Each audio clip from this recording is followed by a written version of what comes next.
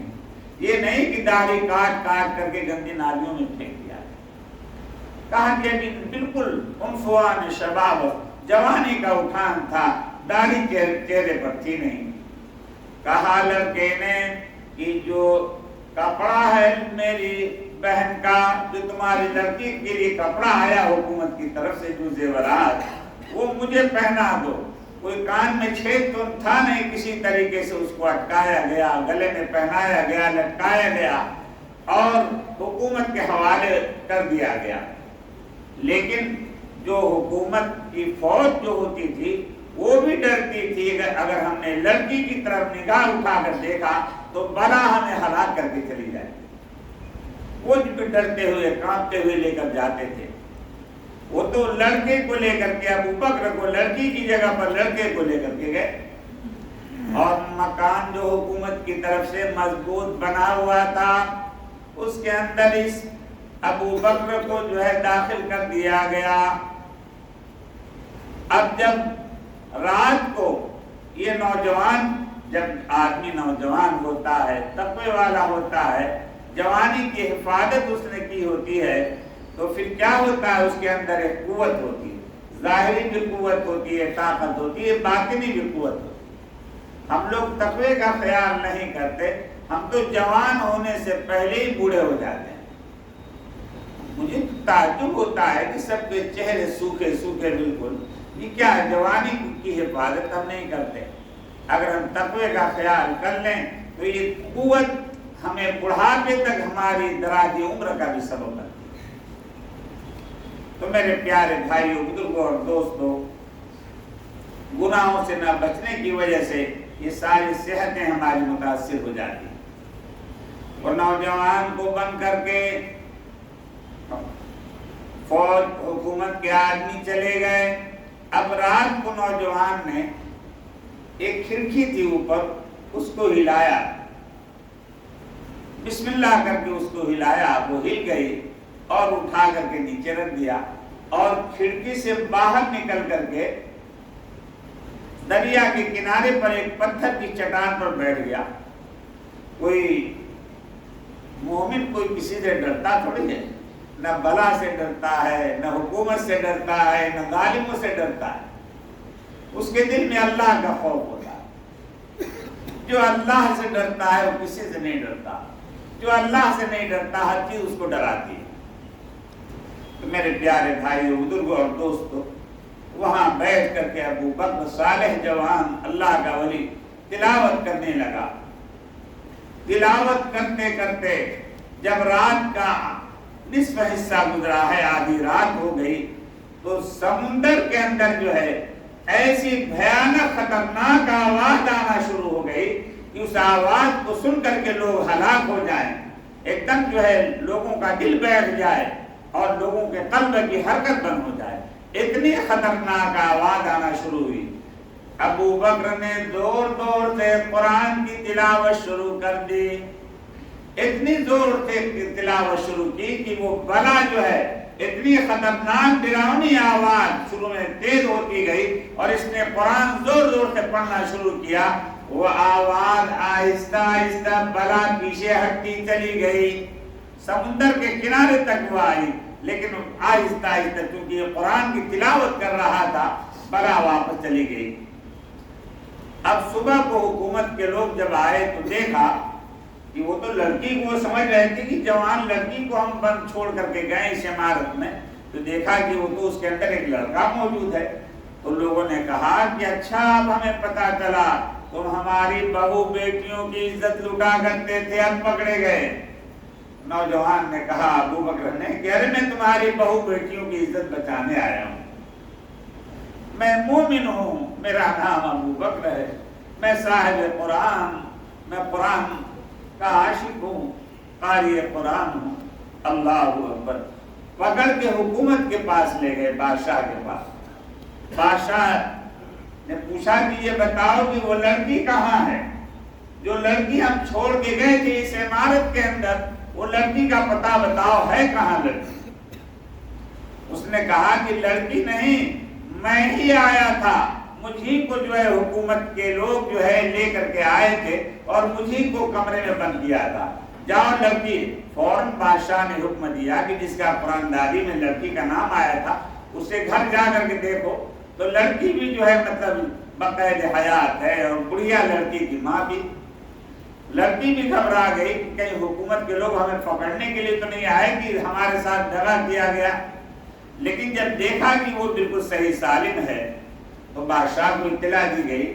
تو بادشاہ نے معلوم کیا کہ تم نے جو ہے مطلب تم ہی آئے تھے، کہا کہ میں ہی آیا تھا، میں ہی لڑکی کی جگہ پر لڑکی کا لباس پہن کر کے آیا تھا، زیورات کو اپنے اوپر پہن کر کے آیا تھا، اور میری نیت تھی کہ میں لوگوں کی بہو بیٹیوں کی عزت بچانے کے لیے، جان بچانے کے لیے میں نے اقدام کیا ہے۔ اللہ اکبر۔ بادشاہ نے کہا کہ کیا اگر آئندہ بلا کے آنے کا وقت ہوگا، یہ بلا اتنی خطرناک تھی کہ اگر 1 سال ایسا نہیں کیا گیا تو 1000 سے زیادہ لوگوں کو مار کر چلی جائے، لوگ مرے ہوئے اپنے گھروں میں پڑے ہوئے ملتے تھے۔ تو میرے پیارے بھائیوں، بزرگوں اور دوستوں، بادشاہ نے پوچھا کہ کیا اگر آئندہ بلا کے آنے کا وقت ہو جائے گا تو تم بلا کے مقابلے میں چلے جاؤ گے؟ تو اس نے کہا، نوجوان نے، ابو بکر نے، کہ پہلے تو میں لڑکی بن کر کے گیا تھا، اب میں لڑکا بن کر کے جاؤں گا، جب بھی آئے بلا کے آنے کا وقت ہو مجھے بھیج دینا، میں تیار ہوں۔ بادشاہ نے کہا کہ ارے تم اتنی بڑی بلا کا مقابلہ کرنے کے لیے کیسے تم تیار ہو گئے؟ کہا کہ میں مسلمان ہوں، میں مومن ہوں، اور مومن کسی کی عزت ٹوٹتے ہوئے نہیں دیکھ سکتا۔ میں نے تو بڑھیا کا یہ ادنا درجے کا شکریہ ادا کیا، میں مسافر تھا، بڑھیا نے مجھے رہنے کے لیے جگہ دی تھی، یہ بڑھیا کا ادنا درجے کا میں نے شکریہ ادا کیا۔ بادشاہ کہنے لگا کہ بلا کے مقابلے میں تم چلے گئے اور ادنا درجے کا شکریہ یہ ادا کیا تم نے؟ کہا کہ ہاں۔ بادشاہ نے کہا کہ اگر آئندہ بلا کے آنے کا وقت ہو جائے گا تو تم بلا کے مقابلے میں چلے جاؤ گے۔ ابو بکر نے کہا کہ اب جو ہے میں جاؤں گا تو لڑکا بن کر کے جاؤں گا، پہلے لڑکی بن کر کے گیا تھا۔ جیسے ہی مطلب بادشاہ نے کہا کہ اگر تم بلا کے مقابلے پہ چلے گئے، یہ تو ہمارے لیے بہت بڑی مصیبت جس کا مقابلہ فوج اور حکومت بھی نہیں کر سکتی، اگر تم نے مقابلہ کر لیا تو بادشاہ کہنے لگا کہ میں مسلمان ہو جاؤں گا، فوجی کمانڈر کہتا ہے میں مسلمان ہو جاؤں گا، تمام فوجی کہنے لگے ہم سب مسلمان ہو جائیں گے۔ اللہ اکبر۔ جب آئندہ سال بلا کے آنے کا وقت ہوا تو اس کو جو ہے لے کر کے گئے، تو زیورات اور لڑکی جیسا لباس، انہوں نے کہا کہ نہیں اس کی ضرورت نہیں، میں لڑکا بن کر کے جاؤں گا۔ کہا کہ ارے بلا جو ہے پوری حکومت کو تہس نہس کر کے چلی جائے گی، سب کو ویران کر جائے گی۔ کہا کہ نہیں میں جاؤں گا مقابلے میں۔ اللہ اکبر۔ مکان میں اس کو بند کر کے جب چلے آئے، صبح کو جب گئے ہیں تو گزشتہ مرتبہ تو بلا آئی تھی، دریا کے کنارے تک آئی تھی اور بلا واپس ہو گئی، اب کی بار تو بلا آ ہی نہیں، نہ کوئی خطرناک آواز ہوئی۔ میرے پیارے بھائی، جیسے ہی حکومت کے لوگ آئے، مضبوط تالا لگا رکھا تھا، کھولا اور دیکھا کہ نوجوان یہ تو قرآن کی تلاوت کر رہا ہے، اس میں بڑے آرام سے ہے، اور بڑے انوار و برکات اس کے چہرے پر ہیں، جلدی سے جو ہے کہا کہ چلو حکومت بادشاہ جو ہے آپ کے انتظار میں بھاگتا ہوا گیا، دوڑتا ہوا، جب محل میں پہنچا اور محل میں جیسے بادشاہ تو پوری رات اس کو نیند نہیں آ رہی تھی کہ بلا پتہ نہیں کیا کر کے جائے گی اور کیا حالات پیش آئیں گے، تمام فوجی جو ہے مطلب انتظار میں تھے حالات کی تفتیش کے لیے۔ جیسے بھاگتا ہوا یہ نوجوان گیا ہے ابو بکر محل کے اندر، تو بادشاہ نے دیکھا یہ زندہ بچ گیا، بلند آواز سے اس نے پڑھا لا الہ الا اللہ محمد الرسول اللہ، فوجی کمانڈر نے پڑھا لا الہ الا اللہ محمد الرسول اللہ، ساری فوج جو ہے کلمہ پڑھ کر کے ایمان کی دولت حاصل کر لی۔ تو میرے پیارے بھائیو، بزرگوں اور دوستوں، یہ کیا چیز ہے؟ قرآن مقدس، یہ حافظ قرآن ابو بکر نے جو ہے، یہ جو یہاں پر ہم دیکھتے ہیں انڈونیشیا، ملیشیا، یہ اسی جو ہے ابو بکر کی قربانی کا نتیجہ ہے کہ آج اسلامی سلطنت اتنی عظیم سلطنت، سب سے زیادہ کثیر مسلمانوں کی تعداد وہاں پر موجود ہے، تو یہ ایک حافظ قرآن کی قربانی کا نتیجہ ہے۔ ابو بکر نام کا حافظ قرآن۔ تو میرے پیارے بھائیوں، بزرگوں اور دوستوں، یہ قرآن مقدس یہ بہت عظمت والی، برکت والی کتاب ہے۔ میرے پیارے بھائیوں، بزرگوں اور دوستوں، جو لوگ قرآن کا ادب کرتے ہیں، قرآن کا احترام کرتے ہیں، قرآن کی تلاوت کا معمول بناتے ہیں، تو اللہ تعالیٰ ان کو دنیا ہی میں عیش و آرام اور چین و سکون عطا فرماتے ہیں، ہر مصیبت سے بلا سے اللہ تعالیٰ ان کو بچائے رکھتے ہیں۔ میرے پیارے بھائیوں، بزرگوں اور دوستوں، یہ ترکی حکومت ایک زمانے میں ترکی حکومت اتنی وسیع ترین حکومت تھی کہ ترکی حکومت کی وسعت میں کبھی سورج غروب نہیں ہوتا تھا۔ ایک جگہ سورج غروب ہوا ہے تو اسی ملک میں جو ہے دوسری جگہ سورج نکل جاتا ہے، اتنی بڑی حکومت تھی۔ اور کیسی حکومت، اللہ اکبر، صرف قرآن کے ادب کی وجہ سے یہ ترکی حکومت قائم ہے۔ اور ترکی حکومت قائم بھی صرف ترکی حکومت قائم نہیں ہوئی، بلکہ مسجد حرام، مسجد نبوی، گنبد خضرا سنہری جالی جو موجود ہے، یہ وہی ترکی حکومت جو قرآن کی عظمت پر قائم ہوئی، یہ اسی نسبت پر جو ہے یہ قائم ہے۔ میرے پیارے بھائیوں، بزرگوں اور دوستوں، عثمان نامی ایک شخص تھے۔ عثمان یہ کوئی عالم نہیں تھے، کوئی حافظ نہیں تھے، قرآن پڑھے ہوئے بھی نہیں تھے۔ عثمان یہ رئیس تھے، مالدار تھے۔ مالداروں کو شکار کا شوق ہوتا ہے تو ان کی کوٹھیاں، بنگلے بھی جنگلات میں ہوتے ہیں۔ ان کے کوٹھی جو تھی، کوٹھی کے اندر دن بھر شکار کر کے کوٹھی میں آ کر کے آرام کرنے لگے۔ جب آرام کرنے لگے تو دیکھا انہوں نے کہ جب لیٹے ہیں آرام کرنے کے لیے تو ان کا پیر قرآن کی طرف پڑ گیا۔ پیر پھیلایا اور سامنے قرآن موجود ہے، حالانکہ اوپر تھا، وہ فوراً بے چین ہو گئے، بےتاب ہو گئے، یہ اللہ کا قرآن، اللہ کی کتاب بے بھی ہو گئی۔ اٹھ کر کے جو ہے فوراً بے چین ہو گئے اور قرآن کو جو ہے انہوں نے لیا اور پوری رات سر پر قرآن لے کر کھڑے رہے۔ اے رب کریم، قرآن کی بے ادبی ہو گئی، اے اللہ معاف فرما دیجیے۔ خدام نے، نوکروں نے کہا کہ بزرگوار، اے ہمارے آقا، آپ کو بہت کام ہے، کل آپ ایسے ہی مطلب اپنا برا حال کر لیں گے، صحت آپ کی خراب ہو جائے گی، آپ آرام فرما لیں، ہم قرآن کو دوسرے کمرے میں رکھوا دیتے ہیں۔ تو اور تڑپنے لگے، کہنے لگے کہ اللہ تعالیٰ نے اگر اس سے قیامت کے دن پوچھ لیا، یہ اپنی راحت و آرام کے لیے میرے قرآن کو اپنے کمرے سے نکلوا کر کے دوسرے کمرے میں رکھوا دیا تھا، تو میں اللہ کو کیا جواب دوں؟ اللہ اکبر، قرآن پڑھے ہوئے نہیں تھے، پوری رات روتے رہے، سب پر قرآن لے کر کھڑے رہے، ندامت کے آنسو بہاتے رہے۔ میرے پیارے بھائیوں، بزرگوں اور دوستوں، کبھی جو ہے مسجد میں نہیں گئے تھے، لیکن حاکم تھے علاقے کے. مسجد میں جب صبح کو اذان ہوئی معلوم کیا اپنے خدام سے غلاموں سے کہ کیسی آواز. کہا کہ یہ اذان ہو رہی. کہا کہ نماز کے لیے لوگ جاتے ہیں. کہا کہ مجھے بھی لے چلو. وضو کرا کر لے گئے. سب لوگوں کی خوشی کی انتہا نہ رہی کہ ہمارے سردار آج ہماری مسجد میں آ گئے اور نماز پڑھ کے جب یہ آئے ہیں تو تھوڑا سا یہ لیٹے ہیں تو دروازے پر ایک دستک دی.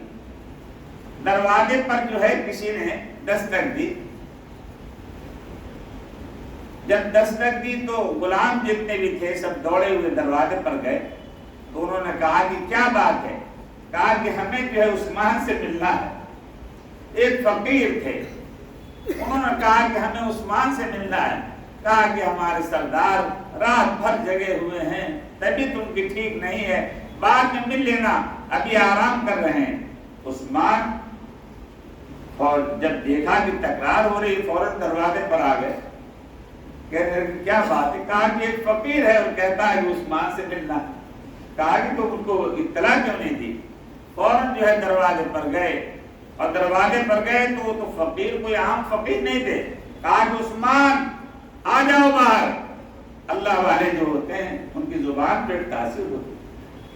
اگر کہ یہ اپنے علاقے کے حاکم تھے فوراً باہر جو ہے نکل کر گئے. کہا کہ دیکھو جاؤ سامنے یہ جھاڑ ہے, درخت ہے, اس میں سے ٹہنی توڑ کر کے لاؤ. سامنے جھاڑ ہے, درخت ہے, اس سے ٹہنی لے کر کے آؤ. عثمان علاقے کے حاکم اور رئیس جلدی سے گئے اور توڑ کر جب وہاں پہنچے ہیں تو ان کا ذہن کام نہیں کیا کہ کوئی سائز نہیں بتایا انہوں نے کہ کتنی لمبی ٹہنی ہوگی, کتنی موٹی ہوگی. تو ہر سائز کی حالانکہ حاکم کا بھی کلو 2 کلو وزن نہ اٹھایا ہوگا, پورا گٹھر انہوں نے تیار کر لیا اور پتلی ٹہنی بھی, موٹی ٹہنی بھی, لمبی بھی, پورا گٹھر بنا کر کے سب کو اٹھا کر لے کر کے آئے. بزرگ اس میں سے لے لیجیے, کیسی ضرورت ہے آپ کو. جو اللہ کے ولی فقیر تھے ان کی آنکھیں اشکبار ہو گئی. کہنے لگے عثمان ہمیں تم کو اتنی تکلیف میں نہیں ڈالنا تھا, تم ایک ٹہنی لے کر کے آ جاتے. کہا کہ حضرت میں نے سوچا کہ پوچھنے جاؤں گا تو تعمیل ارشاد میں تاخیر ہوگی. میں نے کہا کہ ہر سائز کے لے کے چلو, حضرت کو جو ضرورت پڑے گی لے لیں گے اس میں سے. میرے پیارے بھائیوں کہا انہوں نے یہ ٹہنی نکالو. ایک ٹہنی لمبی سی تھی. کہا اس کو نکالو. اور نکالنے کے بعد ساری ٹہنیاں اس میں جو پتیاں تھیں ان کو جو ہے چھلکا دی, ان کو توڑ دیا, ایک لکڑی بن گئی. جب لکڑی بن گئی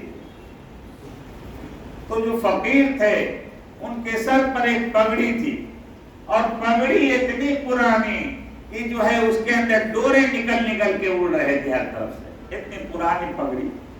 کہا کہ عثمان تمہیں پتا ہے یہ کیا ہے. وہ کہنے لگے عثمان کہ بزرگ آپ مجھے ڈر لگتا ہے, مجھے جانے دیجیے, مجھے جو ہے معاف کریے. کہا گئے کھڑے رہو یہیں پہ, کہاں جاؤ گے. کہا کہ بتاؤ یہ کیا ہے. کہا کہ حضرت میرے کچھ سمجھ میں نہیں آتا کیا ہے, لکڑی ہے, ٹہنی ہے, کیا ہے. کہا کہ پکڑو اس کو دونوں ہاتھ سے.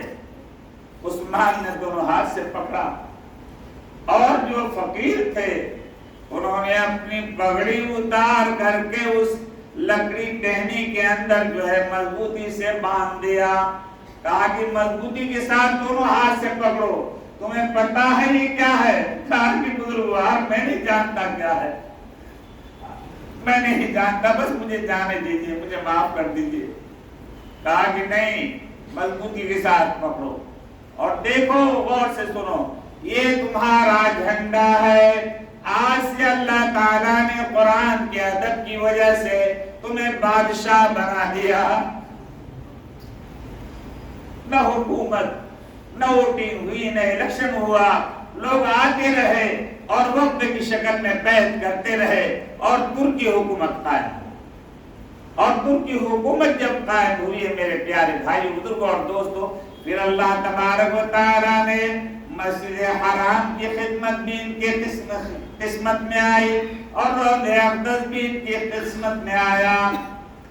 ترکی حکومت مطاف کے چاروں طرف جن لوگوں نے پہلے حج کیا ہوگا، ابھی تو وہ ہٹا دی گئی تنگی کی وجہ سے، پیلے رنگ کی جو عمارت تھی مطاف کے اندر چاروں طرف، وہ ترکی حکومت عثمان کی بنائی ہوئی تھی۔ اللہ اکبر۔ اور اس نے جو تعمیر کرایا تھا اس وقت جو ہے نہ کوئی فیسلٹی تھی نہ کوئی مشینری دور تھا، اتنا مطلب یہ کہ تقوی کے ساتھ اس نے مسجد حرام کی تعمیر کرائی تھی۔ اللہ اکبر۔ کہ چھوٹے چھوٹے معصوم بچوں کو قرآن حفظ کرایا اور چھوٹے چھوٹے نابالغ بچے کہ جو بے گناہ ہوں ان سے تعمیر کا کام لیا، اور تعمیر کا کام مسجد حرام کی تعمیر کا کام جب مکمل ہو گیا، پھر جو ہے عثمان نے جو ہے روضہ اقدس گنبد خضرا یہ ابھی موجود جو ہے یہ اسی کے ہاتھ کا بنایا ہوا۔ تو میرے پیارے بھائیو، بزرگوں اور دوستو، اس ساری قرآن کے ادب کی وجہ سے حکومت قائم ہے۔ حدیث میں آتا ہے کہ اللہ تبارک و تعالی قرآن کی وجہ سے لوگوں کو عزت عطا فرماتے ہیں، اور قرآن کی وجہ سے اللہ تعالیٰ لوگوں کو ذلیل و خوار کر دیتے ہیں، پستی میں ڈال دیتے ہیں، ہلاکت میں ڈال دیتے ہیں۔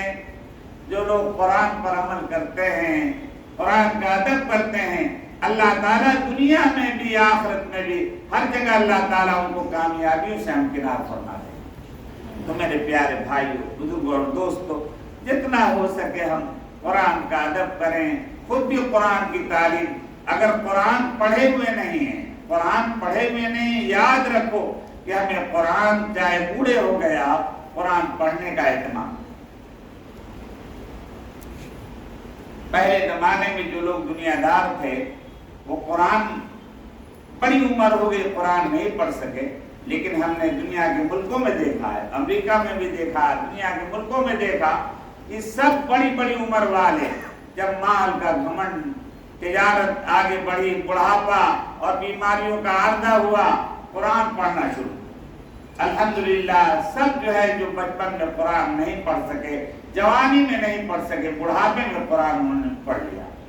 اور بہت سے لوگوں کا تو قرآن میں نے شروع کرایا تھا کہ حضرت بس ہم محنت کریں گے، پتہ نہیں مکمل ہوگا نہیں ہوگا، لیکن الحمدللہ ایک ہی سال میں پورا قرآن انہوں نے نابرا پڑھ لیا۔